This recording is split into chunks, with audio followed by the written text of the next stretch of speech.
السلام عليكم ورحمة الله وبركاته. سودو أصحابي سودو جنة كرجال ميديا. حالة الدجال قبل هذا السل الأول أي صوت رجيم ملمه دنبي يجو ديجانا ده سكر عاي إسكهريما دجال وأدو بلارن ديجان كهباس كتر سن قبل كسل الأيام وحكر عاي دجال أدو أدق كاسي أو أي كردشين دمشق يداو على بدوبا بيش عيسى أيام وحكر عاي عطاي أفرقف هالك بيش سمران أي كرداو عمل صدق قف هالك أي دمشق دونته هاي لا وقف وحال كاسي جاري إذا ما ذكرك السوماليلان iyaga oo kala fariisiyay labada jabhadood ee halkaas isku haysay dhanka kale waxa maalintii shalay isaguna ka dhacay dagaal Sheekh Xawaare oo ah deegaan hoos yimaada gobolka Saleele dagaalkan oo la sheegay kii maalinkii hore inuu ku xoog badnaa ayaa waxa si degdeg ah u gaaray ciidamada qaranka Soomaaliland oo isaguna halkaas ku joojiyay dagaalkani ayaa qolo walba qarisay xogteeda wixii ka soo gaaray dagaalkaasi dhimasho iyo dhaawac laakiin waxa la noo xaqiijiyay inuu jiro hal qof oo dhaawac ah kaasi ay heleen ciidamada qaranka Soomaaliland kaasi oo laga cararay goobta dagaalka waxaana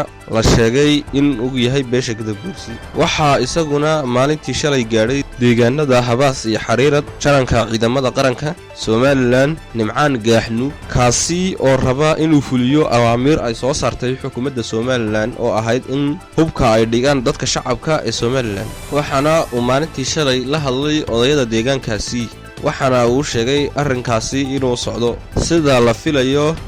arrinta uu socdo jaranka ciidanka Soomaaliland ayaa noqonaysa mid aanan ka suuragelin deegaanadaasi waxaana la filayaa in maalmaha soo socda uu dagaalku ku sii balaadho deegaanada ay xuduudka u leeyihiin gobolada Salel iyo Awdal xukuumadda Soomaaliland ayaa iyadu aanan wali keenin wax qorshe cad oo lagu xalinayo dagaaladaasi ka socda goboladaasi Salel iyo Awdal iyadoo oo maalintii shalay soo saartay in guud ahaan gobolada Soomaaliland oo dhan ay nabad yihiin dhanka kale jabhadaha hubaysan oo maalintii shalay laga saaray magaalada Boorama ayaa waxa ay saaka ku waabaristeen deegaanka dabadalaha halkaasi uu ka dhacay iskoorimaad aad u ballaaran inkastoo la soo xaqiijin wali wax dhaawac iyo dhimasho ah hadda uu socdo dagaalku wixii warara ee ka soo kordha halkan ayaynu kula socon doonaa insha Allah. Assalaamu calaykum wa rahmatullaahi wa barakaatuh.